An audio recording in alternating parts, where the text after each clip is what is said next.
Pernah gak sih merasa yakin terhadap sesuatu hal yang ingin kita dapatkan, kita cita-citakan, namun ujungnya malah kegagalan yang kita dapatkan? Ya, hidup tak selamanya berbanding lurus dengan mimpi. Kenapa sih kita terlalu menggantungkan kekuatan pada dalam diri kita sendiri gitu? Kekuatan dalam diri kita sendiri yaitu hal yang bagus gitu, itu hal yang utama gitu, penting. Tetapi itu bukan hal yang satu-satunya. Sudah belum kita bersandar pada kekuatan Tuhan dalam berjaga dan berdoa? Setiap manusia mempunyai tujuan yang ingin dicapai dalam hidup.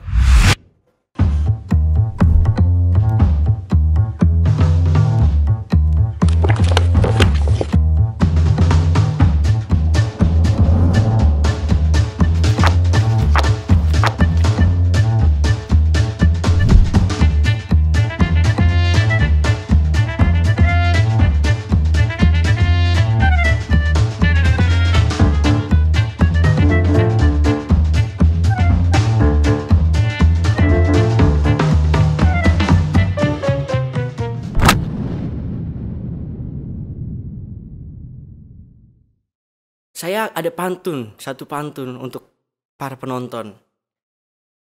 Pagi-pagi iris bawang, sorenya lalu ditumbuk. Selamat datang para pemenang di acara Gedebuk, geledah buku karya Project. Ya, perkenalkan, nama saya Frater Gilroy. Ini buku yang akan saya sampaikan yang berjudul Simon, Mengapa Engkau Menyangkal Aku? Setiap manusia mempunyai tujuan dalam hidup gitu. Dia terlalu hebat sehingga hanya menggantungkan kemampuan pada dirinya sendiri. Mari kita belajar dari sosok Petrus gitu. Dia gagal dan akhirnya dia kembali ke jalan yang tepat gitu. Rencana Tuhan. Ya, buku ini yang berjudul Simon, Mengapa Engkau Menyangkal Aku merupakan karya Pastor Aidan Pesidik PR. Itu seorang Romo yang berkarya di Keuskupan Agung Semarang. Dia itu menceritakan buku ini, menuliskannya dengan begitu baik ya. Secara naratif, mudah dimengerti oleh banyak khalayak pembaca gitu. Dan di situ juga terdapat pergulatan para murid dalam mengolah imannya gitu. Ya, Petrus di sini, siapa yang gak kenal Petrus gitu? Petrus seorang tokoh kitab suci yang sangat terkenal gitu. Petrus sangat berhubungan dekat dengan Yesus. Bahkan Petrus merupakan pondasi utama dalam gereja. Kalau di sekitar teman-teman ada kitab suci, silakan dibuka ya. Itu Markus bab 14 ayat 27 sampai 31. Itu berkisah tentang Petrus sangat yakin pada dirinya sehingga dia berjanji pada Yesus, saya akan rela mati bersamamu gitu. Ya, walaupun Yesus di situ sudah terang-terangan, sangat jelas bahkan bahwa ya Petrus, gimana ya kamu juga pasti akan menyangkal saya sebanyak 3 kali sebelum ayam berkokok 2 kali gitu. Petrus di situ begitu percaya pada kemampuan dirinya sampai peringatan awal dari Yesus pun tidak dihiraukan olehnya. Mari kita masuk ke dalam kisah penyangkalan nih. Adegan yang pertama yaitu dalam Injil Markus bab 14 ayat 66 sampai 72. Adegan pertama itu ayat 66 sampai 68. Petrus ditokohkan sebagai tokoh protagonis di dalam halaman tempat terjadinya sidang gitu. Kemudian muncul tokoh-tokoh lain, yaitu hamba-hamba perempuan. Di situ Petrus benar-benar dia lagi berdiam. Berdiam itu kalau menurut KBBI sih dia duduk di sekitar api unggun gitu. Dia sedang merenungkan bagaimana dia nggak bisa gitu menyelamatkan Yesus pada malam harinya ketika Yesus ditangkap di situ. Perempuan itu memandang Petrus yang sedang duduk mengelilingi api unggun. Mungkin dia memandangi Yesusnya seperti ini. Dengan pandangan yang cukup sinis, dia udah membuat Petrus down mungkin ya. Sehingga Petrus tuh, aduh, ini pasti dia sebenarnya udah yakin bahwa dia akan menanyakan pertanyaan tentang Yesus gitu. Tetapi benar, dia bertanya kepada Petrus,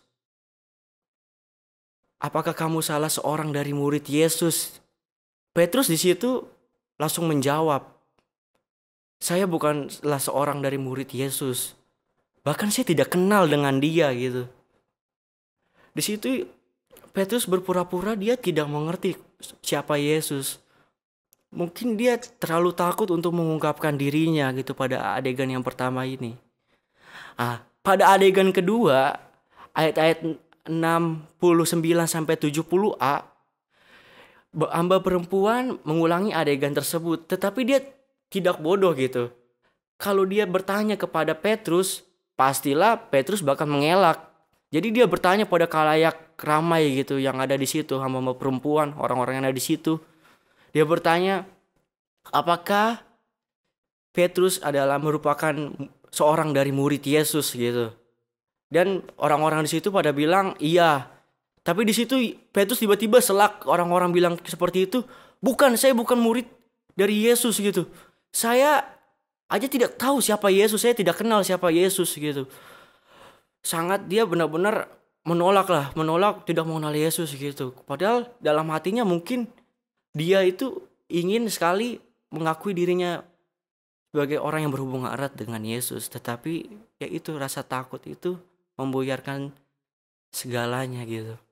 Adegan ketiga yang cukup menarik lagi, pada ayat 70b sampai 72, orang-orang menyatakan bahwa Petrus adalah orang Galilea gitu.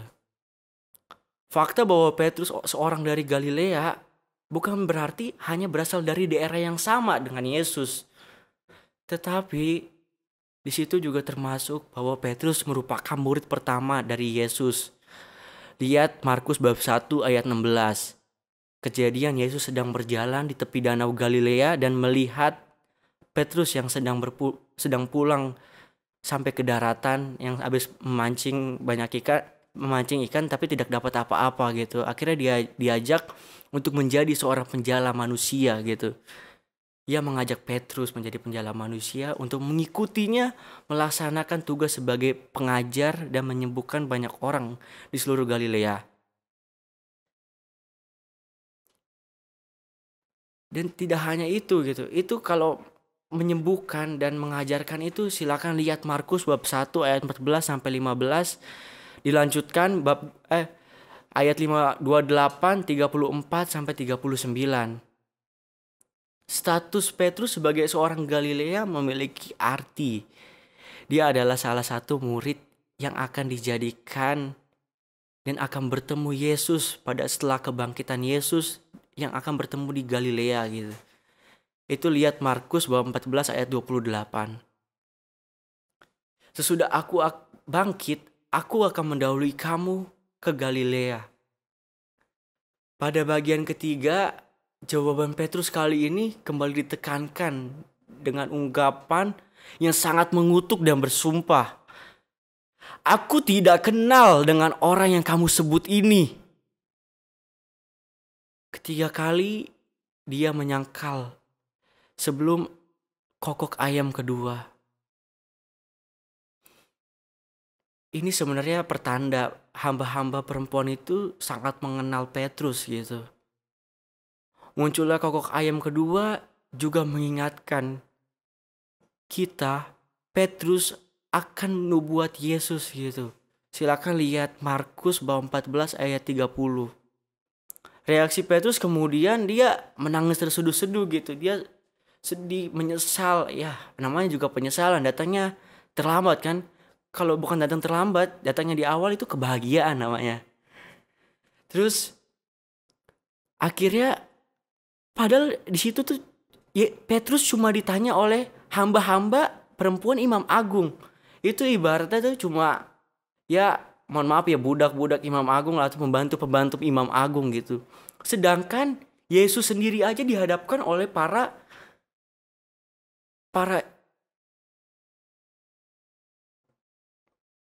Yesus sendiri aja dihadapkan dengan para prajurit ya. Pada para prajurit dan pada kaisar gitu. Tapi dia tetap tenang gitu. Dia tidak takut. Dia berani setia pada jalan pilihannya gitu. Petrus sebagai wakil para muridnya menangis terseduh-seduh setelah 3 kali menyangkal Yesus. Ya, dia ingin menjadi murid yang baik dan berada di jalan yang tepat. Namun dia gagal. Pernyataan pada adegan ketiga yaitu dia berasal dari Galilea itu merupakan petanda bahwa hamba-hamba perempuan itu sangat mengenal Petrus sesungguhnya. Petrus dihadapkan hamba-hamba perempuan. Itu padahal hamba-hamba perempuan itu cuma diibaratkan seorang ya budak-budak atau enggak pembantu-pembantu para imam agung. Sedangkan bayangkan Yesus dihadapkan oleh para prajurit gitu. Para prajurit kaisar. Dan juga dia dihadapkan dengan kaisar gitu. Tetapi di situ pribadi Yesus tetap tenang dan setia dalam menjalankan tugasnya gitu. Dia sangat ingin menjadi murid yang baik. Petrus itu sangat ingin sebenarnya. Dan ingin berada di jalan yang tepat dalam mengikuti Yesus. Namun sayangnya dia gagal. Pergulatan yang hadir dalam diri Petrus, dia sangat menginginkan nyawanya. Kepadahal harusnya dia ingat bahwa Yesus pernah berkata, barang siapa yang mempertahankan nyawanya demi diriku, ia akan mendapatkan nyawanya. Barang siapa yang kehilangan nyawanya karena aku, ia akan memperolehnya. Barang siapa yang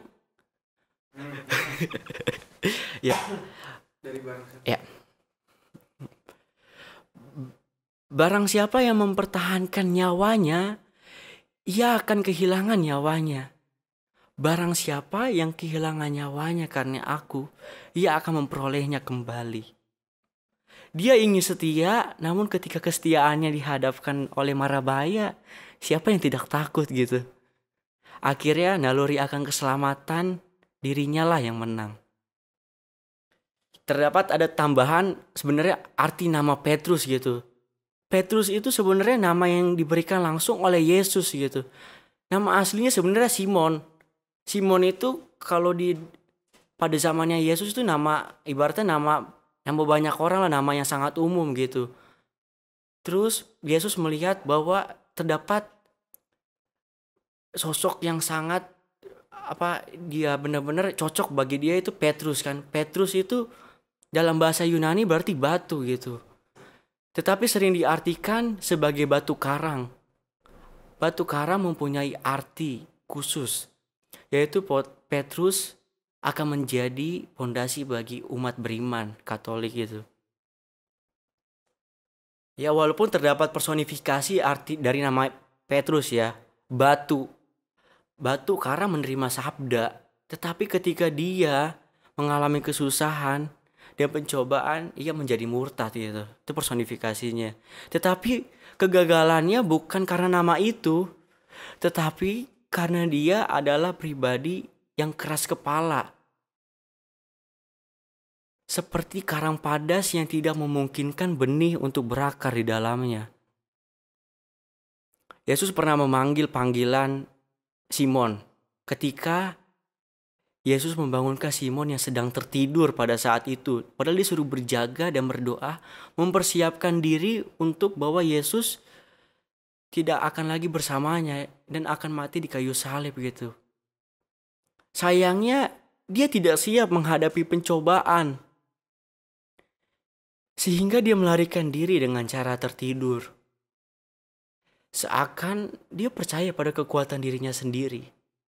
Lihat Markus bab 14 ayat 29 sampai 31. Dia berkata seperti ini. Biarpun semua orang tergoncang imannya, aku tidak. Sekalipun aku harus mati bersama dengan dikau. Katanya mau mati bersama Yesus coba. Disuruh berjaga dan berdoa saja, dia tidur gitu. Dibangunin sampai 3 kali tapi tetap tidur. Bagaimana coba untuk setia gitu, untuk mati bersama.